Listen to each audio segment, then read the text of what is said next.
তখন যে গেটে বাড়ি দিব গেট দিতে আমরা ভাই কেউ নিয়ে গেলে হাগলাকে যাই আপনার কিছু বিষয়গুলো থাকে না যেগুলো আসলে পুরান ঢাকার জনসন রোড, যেখানে সারাদিন চলে আদালতের কাজ আর মুখর থাকে অপরাধী, তাদের স্বজন আর আইন শৃঙ্খলা রক্ষাকারী বাহিনীর আনাগোনায়। তবে সূর্য ডুবে রাত নামতেই দেখা মেলে ভিন্ন চিত্র। ঘড়ির কাঁটায় 10টা বাজতেই আদালত প্রাঙ্গণের আশেপাশে বেড়ে যায় মুখোশ পরা নারীদের আনাগোনা। সড়কে চলাচল করা মানুষদের দেয়া হয় নানা ইশারা ইঙ্গিত। দেখি যে আমার প্রতিদিনই এখানে মেয়ে মানুষ খাওয়া থাকে, আমরা যাই দেখি এতটুকু। আর ওই সময় এটা তো ঠিক না, জায়গা তোমার ওখানে আরও জায়গা আছে, কিন্তু ওই কলকাতার সামনে এটা খারাপ না, এইটাই।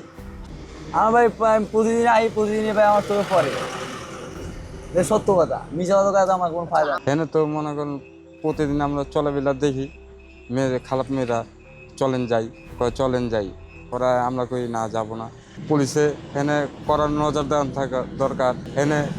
এনে আদালতের সামনে এরা তো মনে করেন কিছু আইনের সম্বন্ধে কিছুই করে না, কিছুই বলে না। এবার বিষয়টি আরেকটু খতিয়ে দেখা যাক, দরকার আরও কিছু তথ্য। তাই ছন্দবেশে বাংলা নিউজ 24 এর টিম, সঙ্গে গোপন ক্যামেরা। শুরু হয় দরদাম।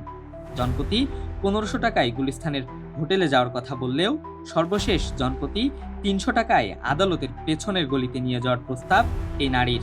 পাশেই পুলিশের টহল টিম, যেন কিছুই দেখছেন না তারা। আশেপাশে ওই যে পিছনে গল্লি মল্লিতে কাম করে হ্যাঁ ওই বাজারটা। এবার পালা মুখোমুখি হবার। ক্যামেরা দেখতেই দৌড় এসব যৌনকর্মীদের। পিছু নেয় বাংলা নিউজ টিমও। আমরা ভাই কেউ নিয়ে গেলে হাগলাকে যাই আপনার কারা জড়িত সেটা একটু বলা আছে আপনাদের সাথে আছে? কেউ নেবে আমি রিজার্ভ পুলিশ হোটেলে নিয়ে যাই, পুলিশ বাধা দেয় না? পুলিশে দেখলে দাব রায় ভাই। প্রশ্ন হচ্ছে, পুলিশের নাকের ডগায় আদালতের মতো গুরুত্বপূর্ণ জায়গায় কিভাবে চলছে অনৈতিক দেহ ব্যবসা? এই প্রশ্নের উত্তর খুঁজতে কথা বলার চেষ্টা করা হয় সূত্রাপুর থানার টহল টিমের ডিউটি ইনচার্জের সাথে। যদিও ঊর্ধ্বতনের দোহাই দিয়ে ক্যামেরায় কথা বলতে রাজি হননি তিনি। কথা বলতে তো আমাদের সমস্যা নাই রে ভাই, কিন্তু কিছু বিষয়গুলো থাকে না যেগুলো আসলে হবে আর কি বলি, যে সিচুয়েশনে আমাদের দিনটা। এ ধরনের পতিতাবৃত্তির ফলে সমাজে বাড়ছে এইডস সহ নানা ধরনের সংক্রামক রোগ।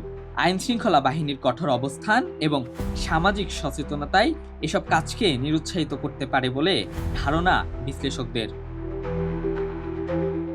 সায়েদ শেখ, বাংলানিউজ24.com, ঢাকা।